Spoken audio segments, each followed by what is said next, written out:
Assalamualaikum warahmatullahi wabarakatuh. Kami dari kelompok 2 yang beranggota Gina Agisna, Faseda Bornea, saya sendiri Rohmat, Fatihatul Hisbiyah, Fitratul Uyun, Ayuning Tias, Nur Indah, Putra Harjo, Ilma Hafizatun, dan Failah Hasanah akan mempresentasikan tentang teori belajar operan kondisional. Saya di sini sebagai moderator. Materi pertama Gina Agisna, materi kedua Faseda Bornea, dan materi ketiga saya sendiri akan menjelaskan tentang sejarah operan conditioning. Pemateri selanjutnya Fatihatul Hisbiyah dan Fitratul Uyun akan menjelaskan tentang teori operan conditioning.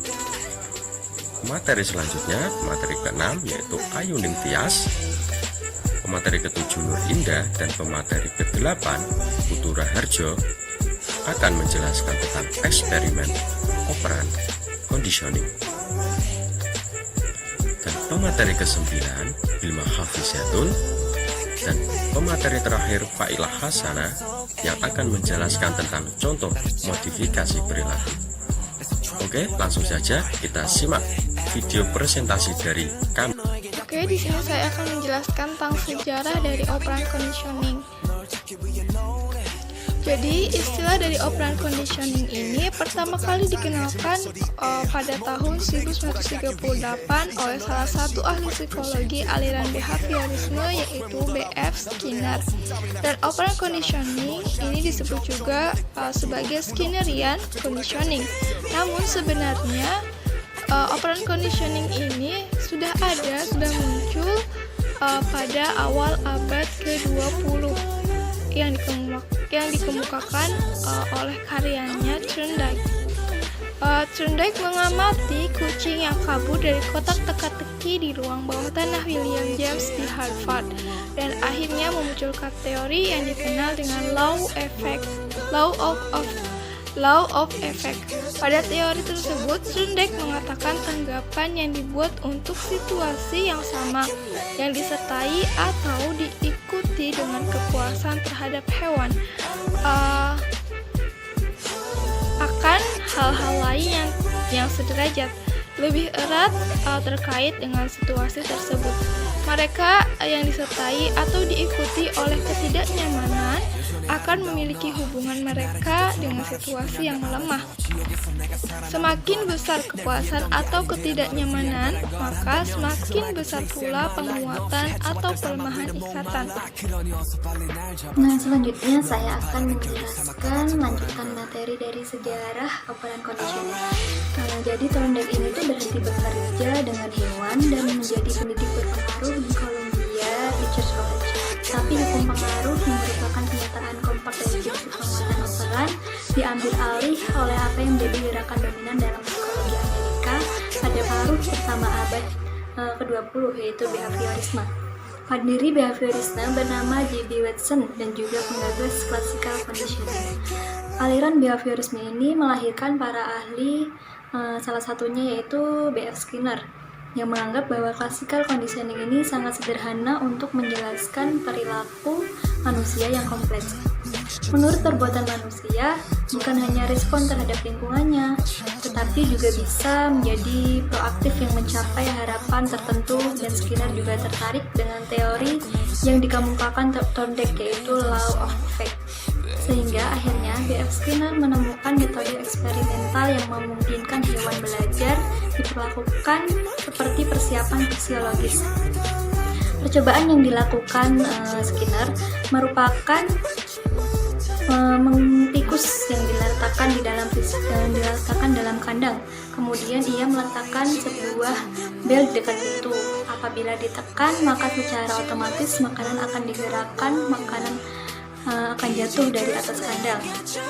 Dalam percobaan ini yang dilakukan pertama kali adalah melompat-lompat dan menyakar kandang.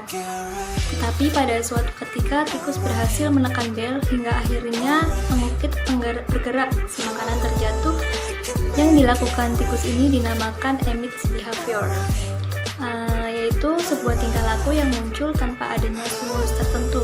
Sebelumnya makanannya tuh dinamakan reinforce, yaitu tingkah laku operan yang akan terus meningkat apabila diikuti oleh reinforcement.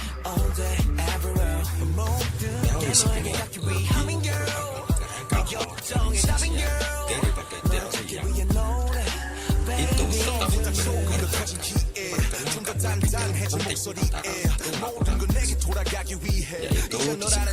yaitu stimulusnya perilaku yang disebut dipancarkan ketika pertama kali terjadi, yaitu berbuat tidak terkait dengan stimulus. Teori Skinner ini mengenalkan teori istilah baru yaitu conditioning, yaitu untuk menjelaskan seluruh perilaku dan tanggapan atau respon yang dihasilkan saat terkena penguat dan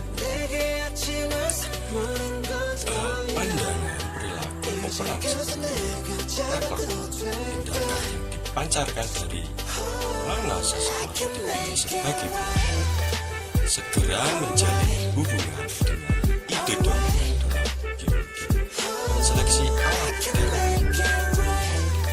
yang menurutnya adaptasi muncul melalui seleksi dari populasi yang varian diwariskan beberapa lebih efektif, lebih mungkin berkembang.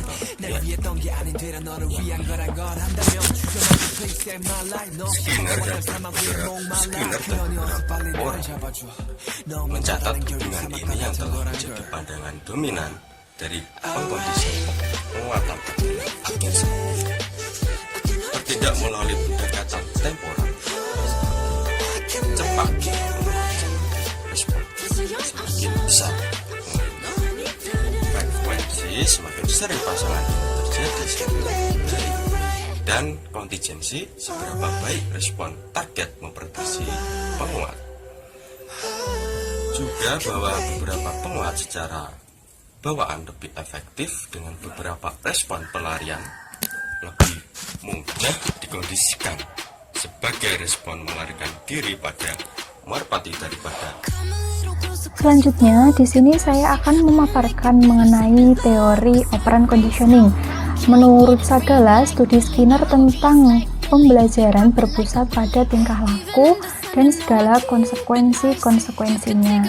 Sedangkan menurut Sugihartono, operant conditioning atau pengkondisian suatu operan yang dapat mengakibatkan perilaku tersebut bisa terulang kembali atau bahkan menghilang sesuai dengan keinginan.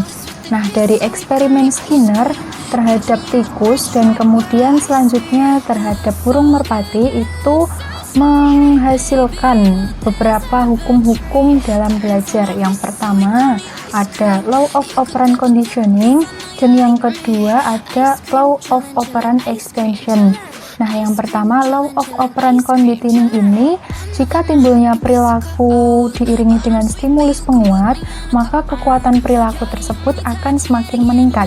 Nah, sebaliknya law of operant extension itu jika timbulnya perilaku operan telah diperkuat melalui proses conditioning, tidak diiringi dengan stimulus penguat, maka kekuatan perilaku tersebut akan menurun, bahkan bisa menghilang atau musnah.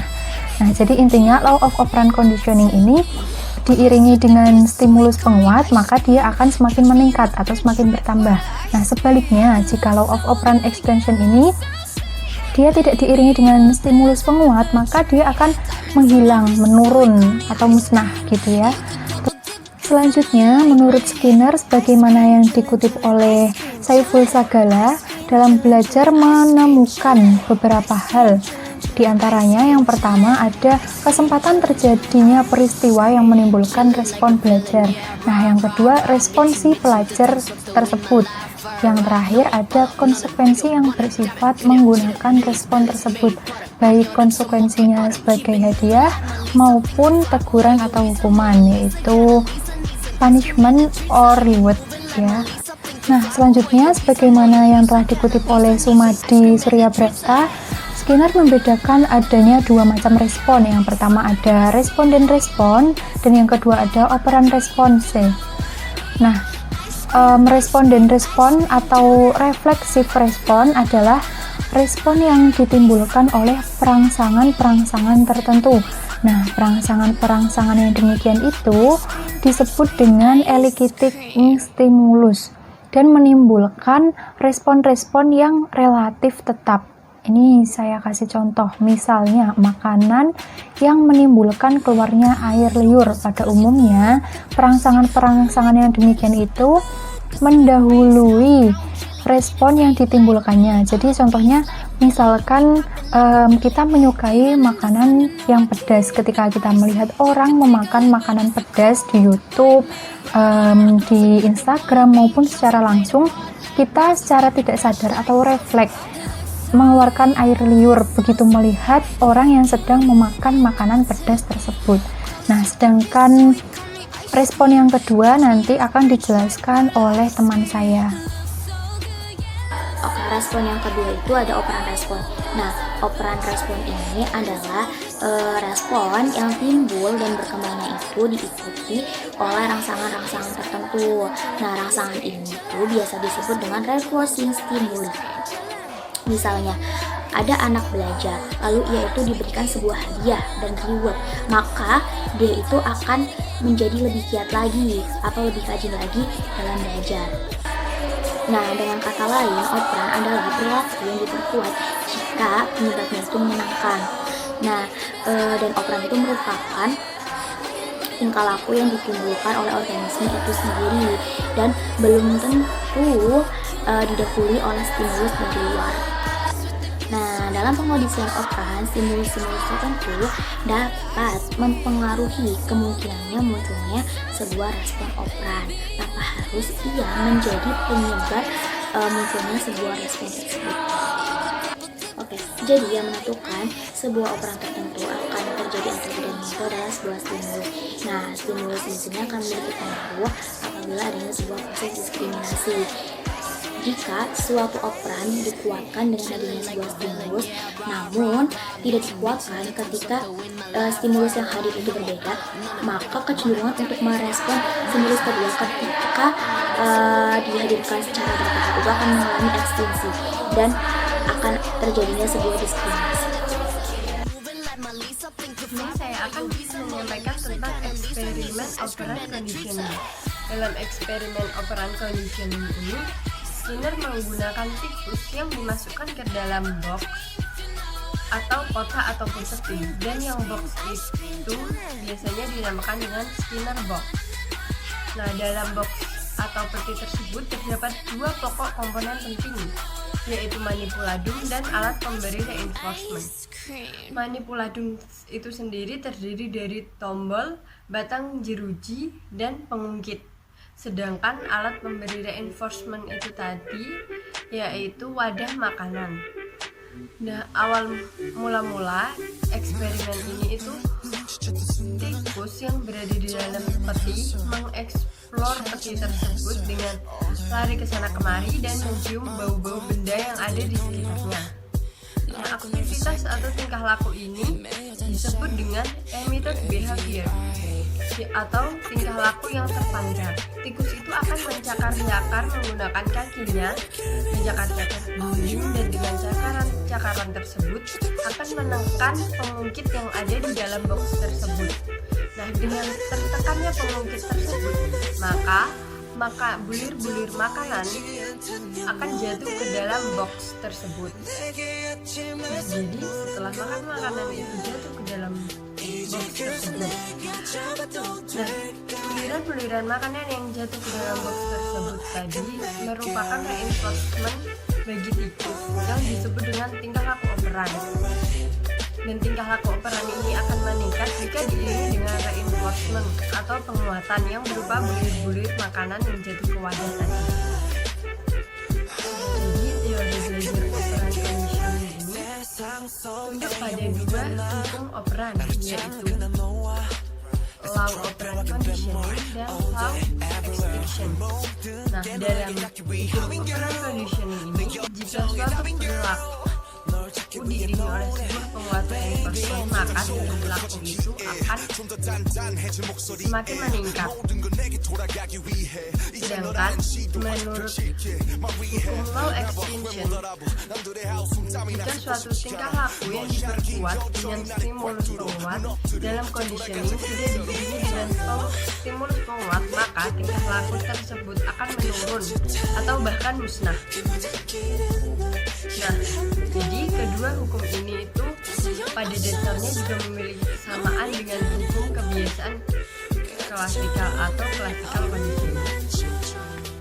Yaitu eksperimen kedua.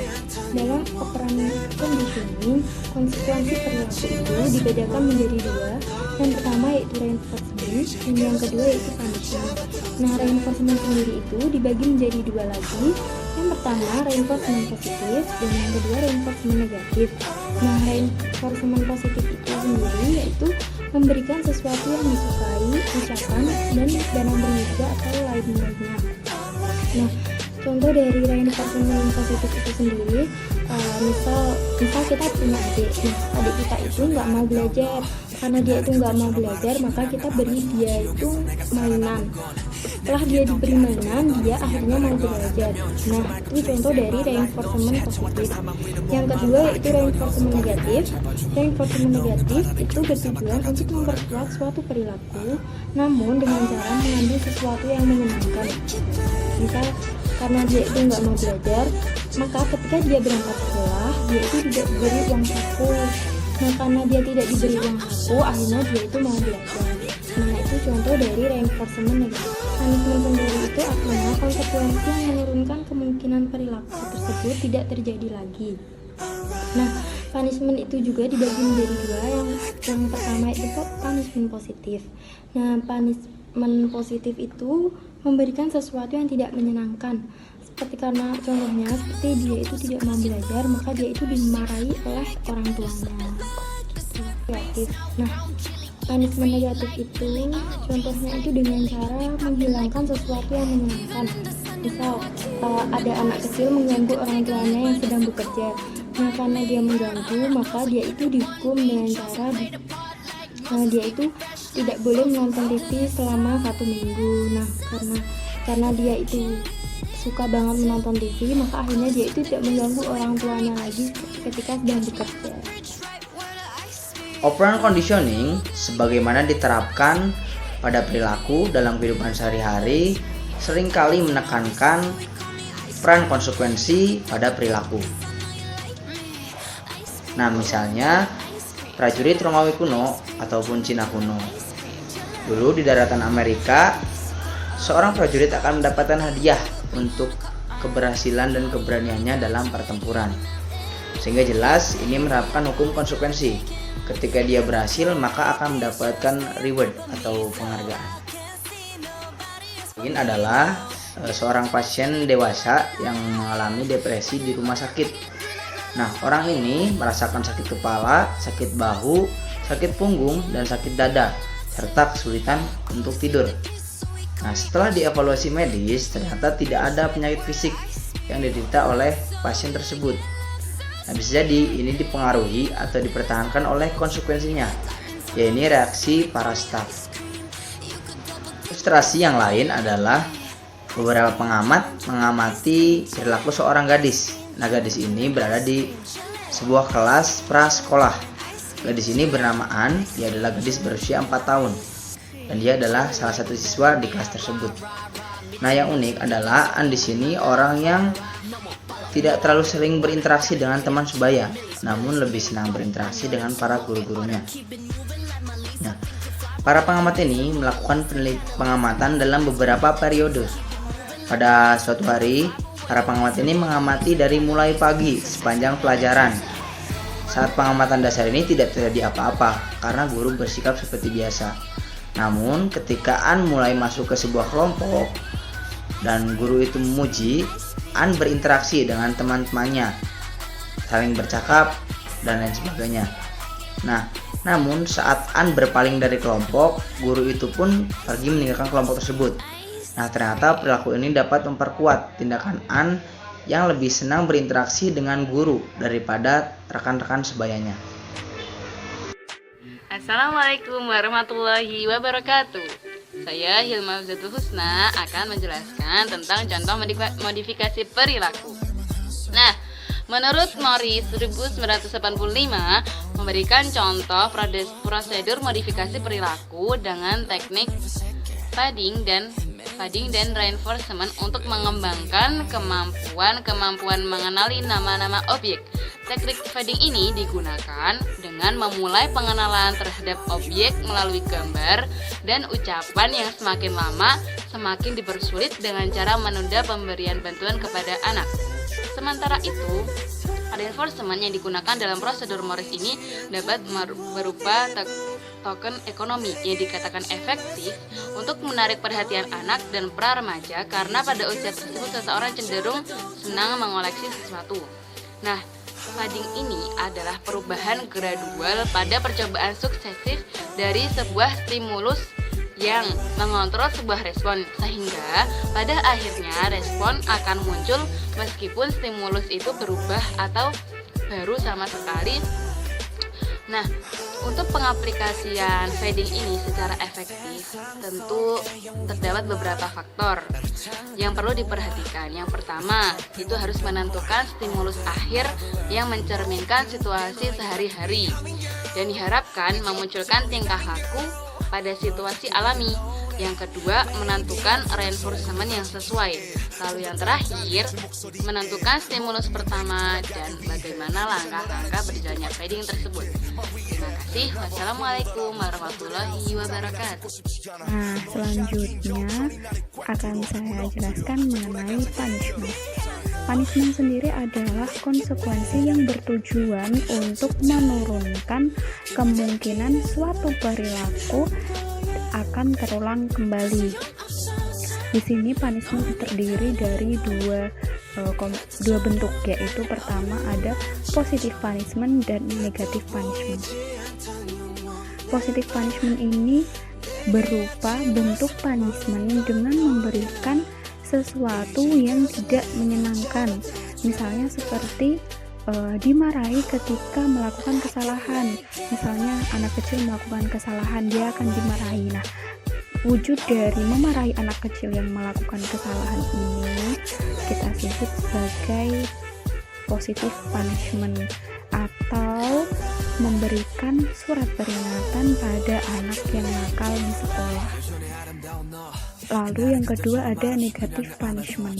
Negative punishment ini adalah bentuk punishment dengan mengambil sesuatu yang menyenangkan.